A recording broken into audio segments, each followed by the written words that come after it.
नमस्ते दोस्तों, आप सभी का क्या हाल है।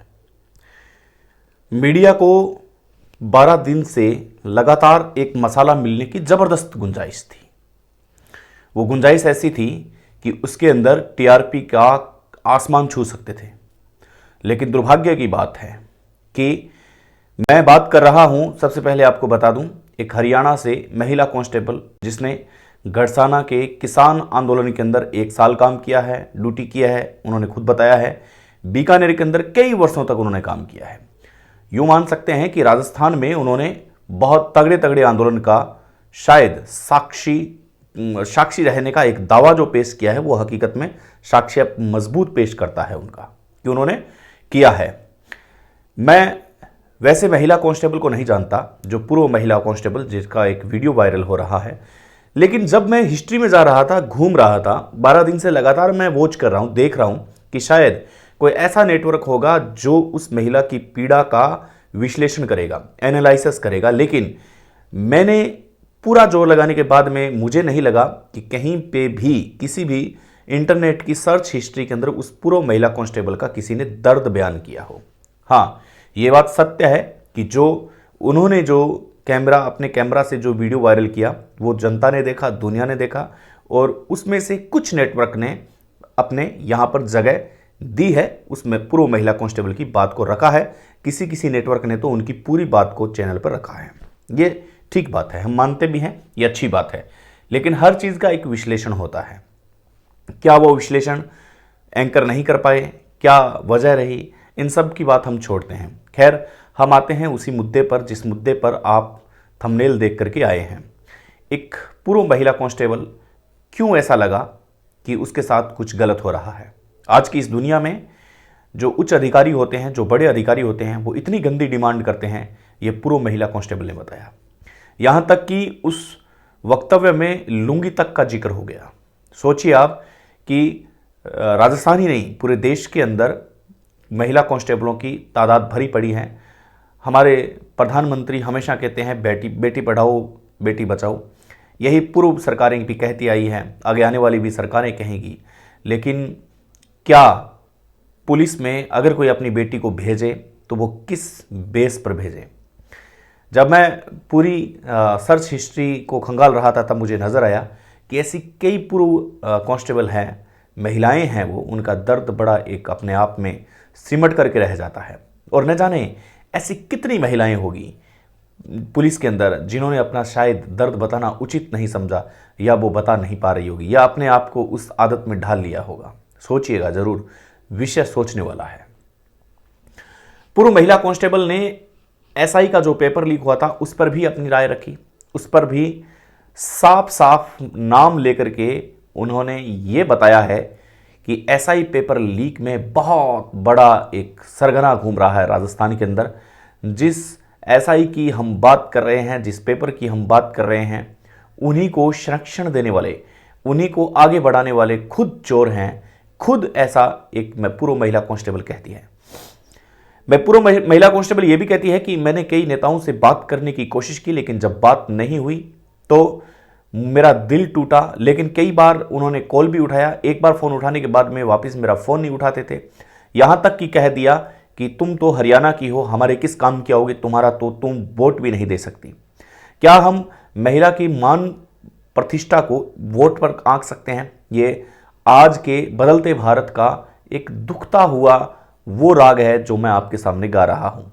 एक ऐसी तस्वीर है जो धुंधली हो चुकी है, और उस धुंधली तस्वीर के अंदर साफ कुछ भी नजर नहीं आता है। एक पूर्व महिला कांस्टेबल को यह बताकर के फोन काट दिया जाता है उन नेताओं को कि भाई आप हरियाणा से हो, आप हमारे क्या मदद करोगी, आप वोट दिलाने में हमारी सहायता थोड़ी ना कर सकोगी। उस महिला का योगदान भूल जाते हैं जिस महिला ने गड़साना के अंदर किसान आंदोलन जैसे ड्यूटी की है, बीकानेर के अंदर ड्यूटी की है। ये अपने आप में बहुत बड़ी बात है। हम ये नहीं कहते कि पूर्व महिला कांस्टेबल पूरी तरह से सत्य है, हम साफ कर देना चाहते हैं, हमारा किसी पर भी आरोप नहीं है। लेकिन जिस हिसाब से पूर्व महिला कांस्टेबल ने जो आरोप लगाए हैं जो वीडियो के अंदर, उन वीडियो को देखते हुए एक निष्पक्ष जांच होनी चाहिए। और निष्पक्ष जांच होकर के जिस वीडियो में बार बार जिसका जिक्र हो रहा है, 2 या 3 लोगों का जिक्र हो रहा है, उन लोगों से पूछताछ करनी चाहिए। पूछताछ होनी भी क्यों नहीं चाहिए? एसआई पेपर लीक में कितने घर टूटे हैं, कितने लोगों के सपने टूटे हैं, क्या फॉकेट में वो सपने आते हैं?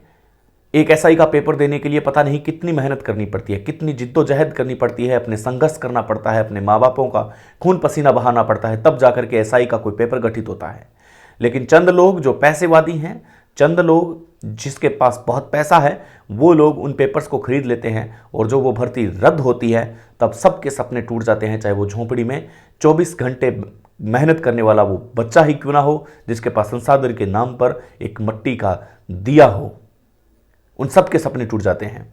पूर्व महिला कांस्टेबल यही नहीं रुकी, उसने कहा कि मुझे समझ में नहीं आता है कि कैसे मतलब अधिकारी हैं जो उसके पीछे पीछे घूमते थे। आपको सर्दी लग रही है, आपको चाय पीनी है, वो बार बार ये भी कहते थे कि भाई सर आपको क्या टेंशन है मेरी चाय पीने की, मुझे सर्दी लग रही है नहीं लग रही, आपको क्या टेंशन है, लोग तो और भी बहुत है। जब पुलिस की तैनाती होती है और पुलिस के अंदर सैकड़ों जवान होते हैं, उस सैकड़ों जवानों के अंदर जब कोई महिला ये नोटिस करती है कि कोई अधिकारी उसके ही पास आ रहा है और उसके पास आकर के पूछ रहा है कि मैडम आपको सर्दी लग रही है, मैडम आपको चाय चाहिए, तो उसका संकेत आप सोच सकते हैं। कई दफ़ा आपने देखा होगा कि पुलिस चेकिंग जब करती है, जब किसी जगह नाका लगाया जाता है, तब कई पुलिस के अधिकारी होते हैं और कांस्टेबल्स होते हैं जो हर गाड़ी को रुकवाते हैं और अपनी दादागिरी दिखाते हैं। और होना भी चाहिए, क्योंकि मुजरिम के अंदर जो जुर्म करके आया है उनके अंदर डर होना चाहिए। जो अनैतिकता के साथ शहर को क्रॉस कर रहा है वो पुलिस की ऐसी सख्ताई और ऐसा ज़बरदस्त बिहेवियर देख करके डर भी जाता है। होना भी चाहिए, ये नहीं कहते कि नहीं होना चाहिए, लेकिन वो सख्ती वो सब अपने प्रशासन पे क्यों नहीं है? आप अपने स्टाफ पे क्यों नहीं करते? अगर वो महिला चिल्ला चिल्ला के कह रही है, साफ तौर पर नाम ले रही है, एक महिला अधिकारी का भी नाम ले रही है, तो उनको आप क्यों नहीं डिटेन करते? उनकी आप जानकारी क्यों नहीं लेते भाई? पुलिस कांस्टेबल में न जाने ऐसे कितनी बेटियां हैं जो बेटियां सर्विस कर रही है, जिन बेटियों के सपने हैं। वो वीडियो देख करके लाखों लोगों ने ये देख करके, उसमें से कई लोग तो ऐसे होंगे जिन्होंने अपनी बेटी, अपनी बहू, अपनी भांजी, यहाँ तक कि खुद एक महिला जिसके बच्चे हैं छोटे छोटे, वो ड्यूटी कर रही होगी। उन परिवारों पे क्या बीतती होगी जब उनके जवान बेटे, वो पूर्व महिला कांस्टेबल का वीडियो उन्होंने देखा होगा, वो अपनी माँ के बारे में क्या सोचते होंगे, वो अपनी बहन के बारे में क्या सोचते होंगे, वो अपनी बेटी के बारे में क्या सोचते होंगे। एक फ़ोन कॉल भी किया होगा कि बेटी तुम्हारे साथ तो सब ठीक है ना, तुम तो ऐसा वैसा कुछ नहीं है ना तुम्हारे साथ। क्या पता वो दबी आवाज़ में ये भी बोली हो कि नहीं मेरे साथ सब कुछ सही है, मैं ऐसी कोई दिक्कत नहीं है, मैं एकदम मज़े से ज़िंदगी जी रही हूँ। लेकिन जिस हिसाब से इस महिला ने अपनी एक बहादुरी का किस्सा सुनाया है, वो किस्सा शायद कोई महिला सुना नहीं सकती आज के टाइम में, क्योंकि आज के टाइम में हर एक महिला को बदनाम होने का बहुत डर लगता है हमारे भारत देश में। और इस गांव वाले कल्चर के अंदर जब कोई महिला बाहर निकलती है तब उस पर 1000 टिप्पणियां की जाती है। ऐसे में कोई भी महिला अपनी प्रतिष्ठा को नहीं छोड़ना चाहती, लेकिन इस महिला ने वाकई में एक काबिलियत वाला काम किया है, सैकड़ों लोगों की आंखों को खुला देने वाला काम किया है, और ऐसा हर कोई कर नहीं सकता। इस महिला ने जो जो पीड़ा बताई, मैं एक आपको छोटी सी एक बात बताना चाहता हूं। कोई महिला कांस्टेबल पुलिस थाने के अंदर जाती है, जब उसके हाथ में दर्द हो, उसकी CL PL पता नहीं क्या क्या लगा दिया जाता है, उसके बैंक अकाउंट में जो पैसा आता है, जो फंड होता है, वो अलग अलग तरह के सिस्टम होते हैं, वो सब रोक दिए जाते हैं। उनकी कोई CL, थोड़ा सा दर्द हो CL लगा दिया जाता है और ये बहलाने की कोशिश की जाती है कि आपको इतना सा दर्द हुआ और हमने आपको इतना रेस्ट दे दिया। ये क्या जाहिर करता है? क्या ऐसा हर एक डिपार्टमेंट में है? और ख़ास तौर पर उस डिपार्टमेंट में जो डिपार्टमेंट अपने लोगों की रक्षा करने के लिए, भारत देश में रक्षा करने के लिए बना है, जिसके नाम से दहशत फैलती है, जिसके नाम से मुजरिम जुर्म करने से डरते हैं, जिसके नाम से अपराधी अपराध करके चले तो जाते हैं लेकिन रास्ता नापना मुश्किल हो जाता है। उनके डिपार्टमेंट में अगर ऐसा कोई काम हो तो सोचिए लोग आखिर भरोसा किस पर करेंगे। ये बड़ी विडंबना और अतिशयोक्ति मुझे बिल्कुल नहीं होगी। बहुत ही एक ज़बरदस्त सीन क्रिएट होता है जब कोई पूर्व महिला कांस्टेबल अपने ही डिपार्टमेंट पर एक गंभीर और संगीन आरोप लगाती है। सोचिएगा, जरूर सोचने वाली बात है। वो महिला अगर रात को उसको ड्यूटी दी जाती है, सोचिए वो कैसे ड्यूटी करती होगी।